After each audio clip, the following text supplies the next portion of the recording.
my career life to just become her full-time caregiver, and that was me and my journey and my choice. And I would never put that on anybody else to decide to do that. It was just something, I felt a deep calling to like do that. But I also like had a lot of resentment toward other family members that weren't on like kind of like on the same wavelength. And we're like, I'm like, dang, this woman sacrificed, like did so much for us, and like, where's the rest of the family members, And not that nobody was like, not that there was a lot of love, but just the physical help. And then of course you're just frustrated and overwhelmed. So then you're like, okay, like everything is amplified, right? Especially when you're just fatigued and tired and just feel like, wow, like this is just getting worse and worse every day, right? For me, and more importantly for my grandmother who was dealing with the condition.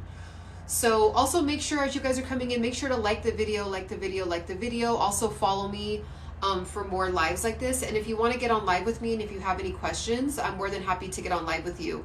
I'm going to be coming on for about 20 minutes every few days and just like having these live discussions with you guys, and dropping some really potent information that I really feel like could really impact you on your journey, taking care of your loved one, that will just make your life easier and create a lot more ease and flow in your life, and not have it be more difficult than it has to be, because it definitely was a lot more difficult than it had to be in my experience taking care of my grandmother with dementia.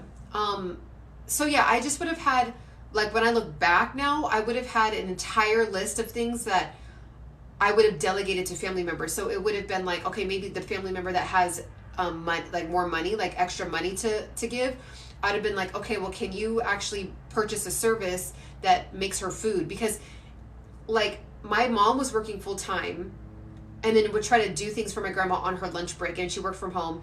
And then she didn't work from home the whole time. Of course, when the pandemic happened, she started working from home. But so my mom would be gone. So I would, be with my grandmother, and then my grandmother would be getting into stuff or doing something, but then I'd be trying to make her food. So it's like my attention needed to be on her. So if I had like a food service already, like already prepared healthy meals, I could have just like popped it in the oven, had that going, heated up for 10 minutes. That way I can like just keep my attention on her. And then as soon as it was done, I could just take it out and serve it, instead of like taking 30 minutes to, prepare something. Right. So, or even, like before we were on hospice, having to pay for, like there was a couple things that insurance didn't pay for. So all that I would have delegated to family members. Like, okay, you get her, her diapers, you get her, some adaptive clothes. Like she needs like 3 new outfits. So can you donate, that would be your contribution.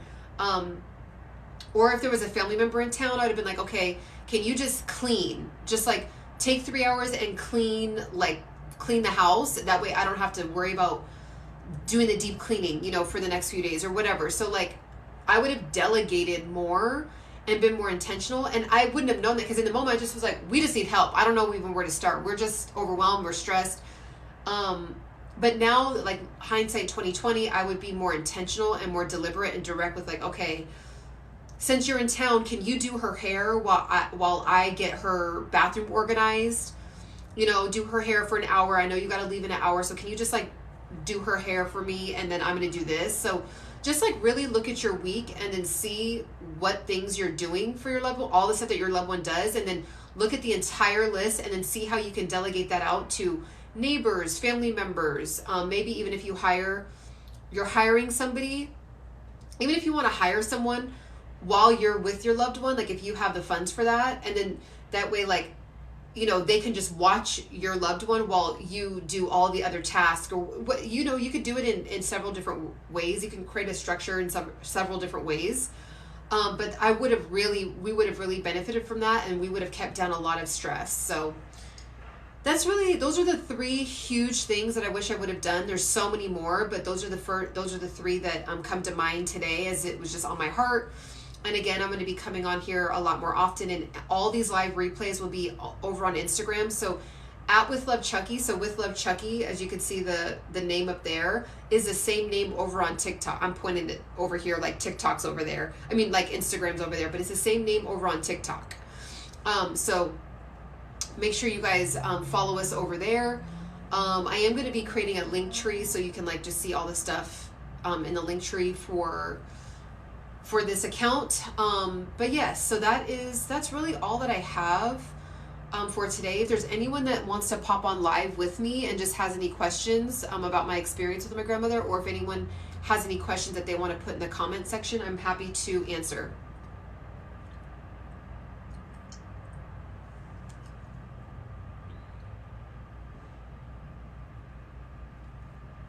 I have a bunch of mint tea and like a bunch of mint, and like one of the mint, like a chunk of the mint almost like went in my mouth, and I was like, but okay guys, so I don't see too many people on right now, so definitely make sure you guys subscribe, follow, like the video, and I will definitely be posting a lot more.